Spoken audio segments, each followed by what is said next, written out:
नमस्कार, मैं हूं सौरभ त्रिपाठी। आप देख रहे हैं इंडिया न्यूज हरियाणा। 22 जिले 22 खबर में आप सभी का बहुत बहुत स्वागत है। बुलेटिन की शुरुआत करते हैं। भिवानी में बीजेपी ने 2 दिवसीय प्रदेश कार्यकारिणी की बैठक में मिशन 2024 समेत कई अहम मुद्दों को लेकर मंथन किया है। प्रदेशाध्यक्ष ओपी धनखड़ की अध्यक्षता में हुई बैठक में मुख्यमंत्री मनोहर लाल, केंद्रीय मंत्री कृष्णपाल गुर्जर, कैबिनेट मंत्री मूलचंद शर्मा, कृषि मंत्री जेपी दलाल समेत कई बड़े नेता मौजूद रहे। बीजेपी प्रदेश कार्यकारिणी की 2 दिवसीय बैठक का अवसान हो चला है और बैठक के बाद प्रदेश अध्यक्ष ओम प्रकाश धनखड़ ने बताया कि पार्टी द्वारा बैठक में विशेष रणनीति बनाई गई है जो कि 2024 के चुनाव के लिए है। उन्होंने बताया कि 15 से 22 मार्च तक नए मतदाताओं से संपर्क साधा जाएगा और 23 मार्च को भगत सिंह के शहीदी दिवस पर उन्हीं मतदाताओं का अभिनंदन किया जाएगा। प्रदेश अध्यक्ष ओम प्रकाश धनखड़ ने बताया कि आगामी 6 अप्रैल को पार्टी का स्थापना दिवस है और इस स्थापना दिवस के मौके पर 5 लाख पार्टी के झंडे पार्टी के कार्यकर्ताओं के घरों पर फहराए जाएंगे। उन्होंने बताया कि इस कार्यक्रम को अंजाम 4 लाख नए पन्ना प्रमुखों के द्वारा दिया जाएगा। भिवानी से सुमित जांगड़ा, इंडिया न्यूज हरियाणा।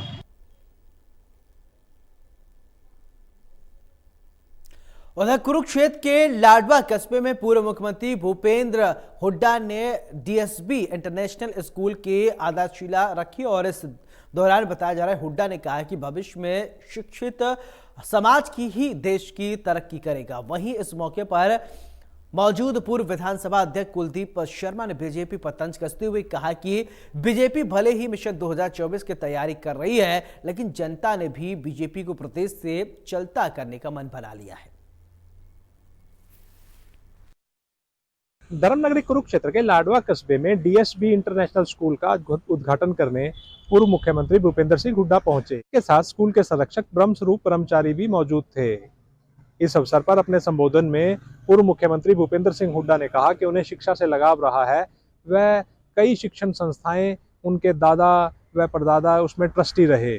उन्होंने कहा कि आने वाले भविष्य में वही समाज, वही देश उन्नति करेगा जो शिक्षित होगा। पर अपने संबोधन में ब्रह्मस्वरूप ब्रह्मचारी ने कहा कि वो अपने गुरु के दिखाए हुए मार्ग पर चलते हुए अनुसरण कर रहे हैं। वे उनके पद चिन्हों का अनुसरण कर जो भी उनसे कार्य बन पा रहा है वो कर रहे हैं।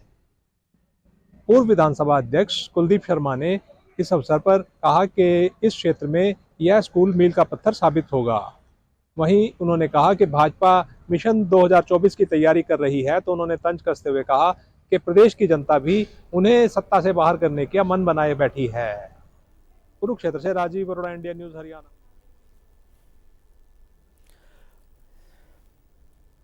Indian institute of homeopathy system of medicine Haryana के द्वारा पंचकुला में 2 दिवसीय सेमिनार का आयोजन किया गया। इस सेमिनार में शुभारंभ हरियाणा विधानसभा अध्यक्ष ज्ञानचंद गुप्ता ने किया और इस अवसर पर ज्ञानचंद गुप्ता ने कहा कि प्रधानमंत्री नरेंद्र मोदी के नेतृत्व में आयुष विभाग ने काफी तरक्की की है। आप लोगों को होम्योपैथिक में विश्वास बढ़ा है। कोविड के दौरान होम्योपैथिक ने विशेष पहचान बनाई है। उन्होंने कहा है भले ही एलोपैथी दवाएं इमरजेंसी सेवाओं में बहुत कारगर है, लेकिन लाइलाज बीमारियों को ठीक करने में होम्योपैथिक ज्यादा कारगर साबित होती है। उन्होंने कहा कि देश की प्राचीन पद्धतियों को बढ़ावा देने के लिए प्रधानमंत्री नरेंद्र मोदी और मुख्यमंत्री मनोहर लाल के नेतृत्व में होम्योपैथिक कॉलेज और कुरुक्षेत्र में आयुष विश्वविद्यालय की स्थापना करना, इसे बढ़ावा देना और मील का पत्थर साबित होगा। वहीं पंचकुला में प्रधानमंत्री नरेंद्र मोदी के मार्गदर्शन में 500 करोड़ का आयुष एम्स बनाया जा रहा है, जो कि भविष्य में आयुर्वेद, योगा, यूनानी और होम्योपैथ में अनुसंधानों भी करेगा और इलाज भी करेगा। देखिए, आज पूरे देश से और कई विदेशों से भी होम्योपैथिक के बहुत ही प्रसिद्ध जो डॉक्टर्स हैं आज इस वर्ल्ड होम्योपैथिक कॉन्फ्रेंस के अंदर पार्टिसिपेट करने के लिए आए। और ये मैं समझता हूँ कि जो इलाज होम्योपैथिक से परमानेंट इलाज जो हो सकता है वो शायद एलोपैथिक से नहीं हो सकता, लेकिन एलोपैथिक भी हमारा एक अभिन्न अंग बन चुका है। इमरजेंसी सर्विसेज के अंदर उसकी अति आवश्यकता रहती है। आयुष यूनिवर्सिटी कुरुक्षेत्र के अंदर दुनिया की उधर सोनीपत के गोहाना विधानसभा क्षेत्र में परिवार पहचान पत्र में इनकम ज्यादा दिखाए जाने के कारण गरीब लोगों को राशन उनके काटे जा रहे हैं और जिसको लेकर पहले भी गोहाना में पीड़ित प्रशासन को शिकायत देकर अवगत करा चुके हैं, लेकिन शिकायत का समाधान नहीं होने के कारण अब लोगों ने गोहाना के महम रोड को जाम कर दिया है। परिवार पहचान पत्र को लेकर लोग लगातार परेशान नजर आ रहे हैं। जिला के गोहाना क्षेत्र में आज महम रोड पर एक जाम लगा दिया गया है और परिवार पहचान पत्र में इनकम ज़्यादा होने के चलते उनके राशन कार्ड काटे गए हैं। इसी को लेकर काफ़ी देर तक रोड जाम किया गया है। ग्रामीणों का और लोगों का कहना है कि परिवार पहचान पत्र में उनकी आय ज़्यादा दर्शाई गई है, जिसकी वजह से उन्हें मिलने वाला राशन अब उससे वंचित रहना पड़ रहा है। और वहीं उन्होंने कहा है कि जो लोग आर्थिक रूप से समृद्ध हैं, मजबूत हैं, वो इस कैटेगरी में शामिल किए गए हैं और जो मजबूर हैं और जिनकी आय के आर्थिक मजबूत साधन नहीं है, ऐसे लोगों के राशन कार्ड काटे गए हैं। इसी को लेकर आज ये विरोध किया गया है और सोनीपत के गोहाना विधानसभा क्षेत्र के महम रोड को काफ़ी देर तक जाम रखा गया है और काफ़ी संख्या में ग्रामीण पहुंचे हैं। हालांकि मौके पर पुलिस प्रशासन और अन्य प्रशासन के लोग जो हैं जाम खुलवाने के लिए जद्दोजहद करते हुए नजर आए हैं। सोनीपत से इंडिया न्यूज हरियाणा के लिए राम सिंह मान। उधर यमुनानगर में किसानों के उपयोग वाली यूरिया प्लाईवुड फैक्ट्री में इस्तेमाल हो रहा है। सैंपल की रिपोर्ट आने के बाद से स्पष्ट हो चुका है और अब इसमें मामला भी दर्ज करवाया गया है। उप कृषि निदेशक डॉक्टर प्रदीप मिल ने बताया है कि यमुनानगर जिले में यूरिया की कालाबाजारी रोकने के लिए उपमंडल अधिकारी की अध्यक्षता में एक टीम बनाई गई है और ये टीम लगातार छापेमारी कर रही है। अब किसानों का यूरिया नहीं होगा प्लाईवुड फैक्ट्रियों में इस्तेमाल, इसके लिए एक टीम का गठन भी किया गया है। जानकारी देते हुए डिप्टी डायरेक्टर एग्रीकल्चर प्रदीप मिल ने बताया कि उपायुक्त यमुनानगर राजपुर के निर्देश पर एक सब डिविजनल ऑफिसर के तहत एक टीम का गठन किया गया है जो प्रॉपर जांच करते हैं कि किसान का यूरिया प्लाईवुड की फैक्ट्रियों में तो नहीं जाता। वे उन्होंने जानकारी देते हुए बताया कि पिछले दिनों एशियन प्लाईवुड फैक्ट्री से जो है टीम के द्वारा सैंपल लिया गया था और सैंपल फेल हो गया है। वो जो सैंपल था टेक्निकल ग्रेड यूरिया के कट्टों में था और जो है उसमें जो है किसान का यूज़ करने वाला यूरिया पाया गया। अब यहाँ किस एंड पर कमी है, क्योंकि ये जो यूरिया खरीदा गया वो भी सरकारी एजेंसी के द्वारा ही खरीदा गया।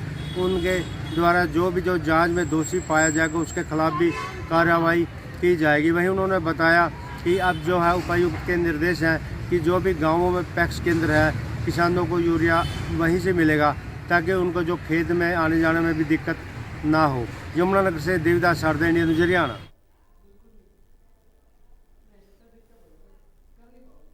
उधर महेंद्रगढ़ में पिछले दिनों पड़ी कड़ाके की ठंड और पाले के कारण सरसों की फसलों को भारी नुकसान हुआ है। अब किसान सरसों की फसल पर ट्रैक्टर चलाने को मजबूर हो गए हैं। किसानों का कहना है कि उनकी फसलों में करीब 70% का अब नुकसान हुआ है।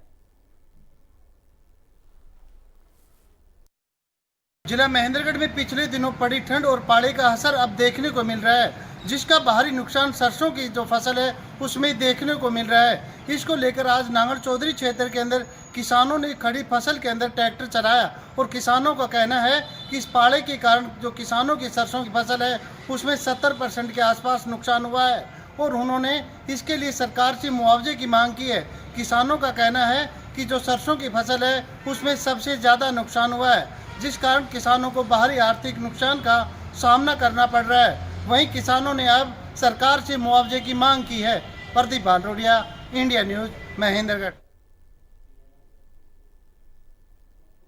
उधर हांसी में सीएम फ्लाइंग की रेड से गुस्साए लैब संचालकों ने काली देवी चौक पर धरना दिया और प्रशासन के खिलाफ नारेबाजी की है। लैब संचालकों का कहना है कि सरकार लैब संचालकों पर एमबीबीएस डॉक्टर रखने के लिए दबाव बना रही है। इसी के चलते सीएम फ्लाइंग लगातार लैब पर छापेमारी कर रही है।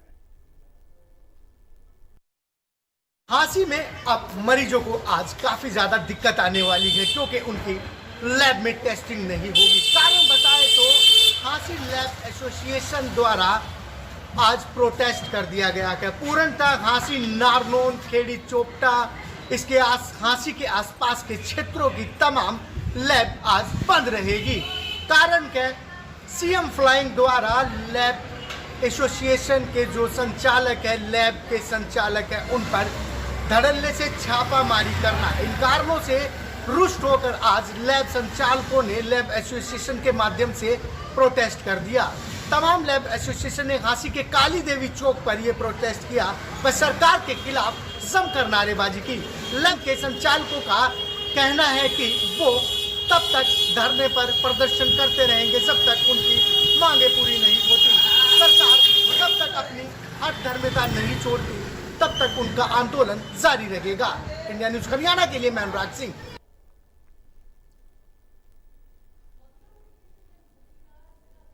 उधर रोहतक में साइबर सेल की टीम ने 1 करोड़ 81 लाख की साइबर ठगी करने के मामले में आरोपियों को गिरफ्तार किया है। बताया जा रहा है कि आरोपियों से अब पूछताछ की जा रही है। 2 आरोपी दिल्ली से गिरफ्तार किए गए हैं। कोल इंडिया कंपनी में 10 गुना रिटर्न देने का झांसा देकर एक दंपति से 1,81,77,000 रुपए की साइबर ठगी करने वाले 4 आरोपियों को साइबर क्राइम थाना पुलिस ने गिरफ्तार किया है, जिन्हें अदालत में पेश कर रिमांड लिया गया ताकि आगे की पूछताछ की जा सके। दरअसल डीएलएफ कॉलोनी के रहने वाले अर्जुन दुआ ने शिकायत दर्ज करवाई थी कि 10 दिसंबर को उसके पास एक जानकार व्यक्तिवन फ़ोन आया और उसने कोल इंडिया में इन्वेस्ट करने की बात कही।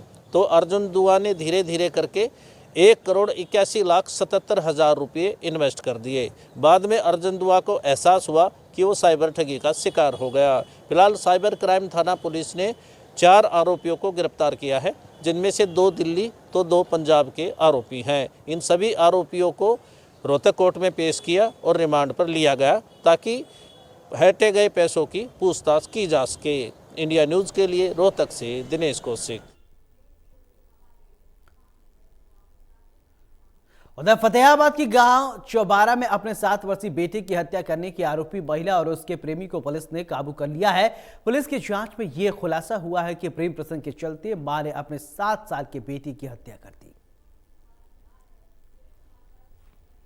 फतेहाबाद के गांव चौबारा में एक महिला ने अपने प्रेमी के साथ मिलकर 7 वर्षीय बच्चे की हत्या कर दी और अपने पति को भी जलाकर मारने की कोशिश की। जिसके बाद पुलिस ने अब कविता और उसके प्रेमी सुरेश कोहड़ को गिरफ्तार कर लिया है। इसको लेकर आज जानकारी देते हुए फतेहाबाद के डीएसपी जुगल किशोर ने बताया कि बीते दिनों कविता के द्वारा अपने 7 वर्षीय बेटे की हत्या कर दी गई, जिसमें प्रेमी भी शामिल था। बच्चे को नींद की ओवरडोज दी गई और उसके बाद उसके मुंह दबाकर उसकी हत्या कर दी गई।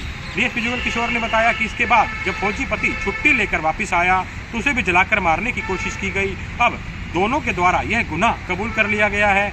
महिला कविता और उसके प्रेमी सुरेश को आज फतेहाबाद कोर्ट में पेश किया गया, जहां पर उन्हें और दिनों के लिए रिमांड पर लेकर आगामी पूछताछ की जाएगी। फतेहाबाद के डीएसपी ने कहा कि इन दोनों का प्रेम प्रसंग काफी समय से चल रहा था, जिसके कारण ही इस वारदात को अंजाम दिया गया है। फतेहाबाद से इंडिया न्यूज़ हरियाणा के लिए जितेंद्र मुंगा। उधर अंबाला के न्यू इंद्री में 8 साल के मासूम के बच्चे के बताया जा रहा है कि हत्या का मामला सामने अपने घर के छत पर खेल रहा था। जब परिजनों ने देखा कि वो बेसुध हालत में है तो अफरा तफरी मच गई है, लेकिन सिविल अस्पताल पहुंचाया गया जहां डॉक्टरों ने उसे मृत घोषित कर दिया है। फिलहाल पूरे मामले की तफ्तीश हो रही है। अंबाला शहर के न्यू इंद्रपुरी इलाके के अंदर छत पर खेलते हुए एक मासूम की जान चली गई। बताया जा रहा है कि वंश 8 साल का था और घर की छत पर खेल रहा था। खेलते खेलते गले में उसके रस्सी फंस गई और उसकी जान चली गई। जिस वक्त वंश के साथ ये हादसा हुआ उस वक्त परिजन घर में नहीं थे। तब तक परिजनों को पता चला, तब तक वंश की मौत हो चुकी थी। वंश को बेसुध हालत में अंबाला शहर के सिविल अस्पताल ले जाया गया, जहां पर उसे मृत घोषित कर दिया गया। फिलहाल पुलिस हादसे की जाँच कर रही है। इसी तरीके की अपडेट के लिए बने रहें इंडिया न्यूज़ के साथ।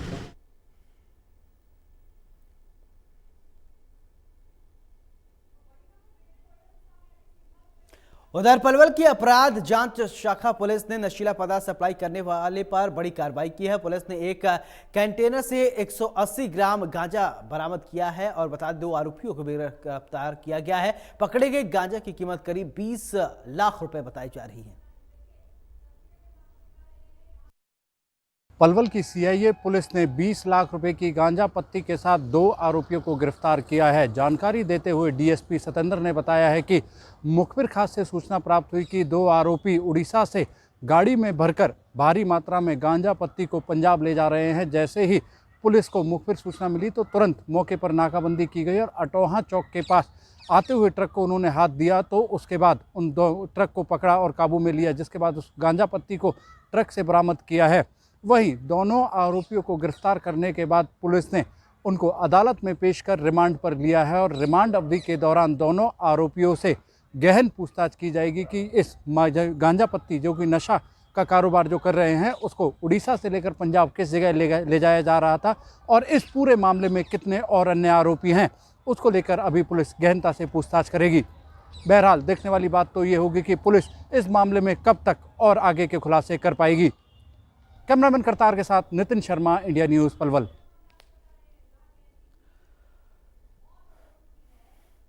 उधर रेवाड़ी में आग में जलकर युवक को मौत की घाट उतारने के मामले में पुलिस ने खुलासा किया है। अवैध संबंधों के चलते युवक को मौत की घाट उतारा गया है। आरोपी ने साथियों के साथ मिलकर युवक की हत्या की थी।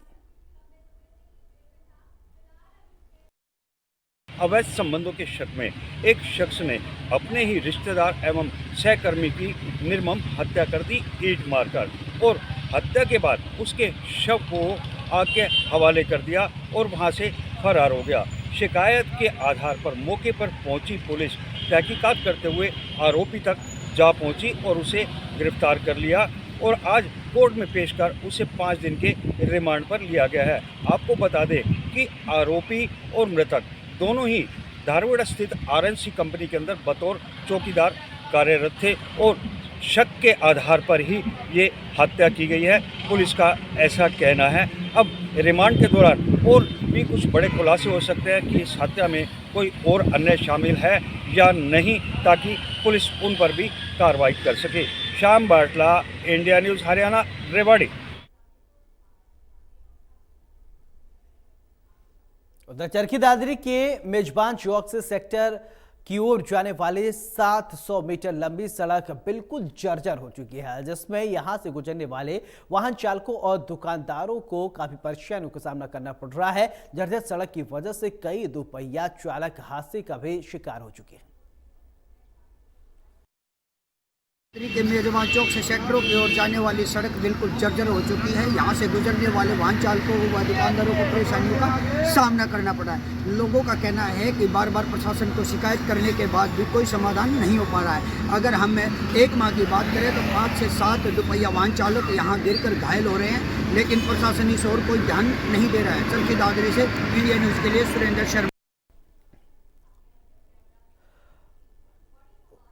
उधर बहादुरगढ़ में एक जूता बनाने वाली फैक्ट्री में अचानक भीषण आग लग गई है। आग लगने से फैक्ट्री में रखा करोड़ों रुपए का कच्चा और तैयार माल जलकर राख हो गया। इतना ही नहीं, जूता बनाने वाली लाखों रुपए की मशीनें भी आग की भेंट चढ़ गई। वहीं मकान मालिक का कहना है कि इस घटना में करोड़ों रुपए का नुकसान हुआ है। बता दें कि बहादुरगढ़ के सेक्टर 17 में स्थित एसी फुटवियर कंपनी की इस कंपनी में डिमोक नाम से जूते बनाए जाते थे, जिसमें अचानक कंपनी से धुआं उठने लगा और देखते ही देखते धुएं के गुब्बार आग की लपटों में तब्दील हो गया। और जिस वक्त कंपनी में आग लगी उस वक्त काम चल रहा था। जैसे ही कंपनी से आग की लपटें निकलना शुरू हुई तो मजदूरों ने फैक्ट्री से बाहर निकलकर अपनी जान बचाई। घटना की सूचना मिलते ही दमकल विभाग की 8 गाड़ियां मौके पर पहुंची और आग पर काबू पाया। वहीं आग की लपटें तेज होने के कारण उसे बुझा पाना मुश्किल हो रहा था, लेकिन कड़ी मशक्कत के बाद फायर ब्रिगेड की टीम ने आग पर काबू पाया।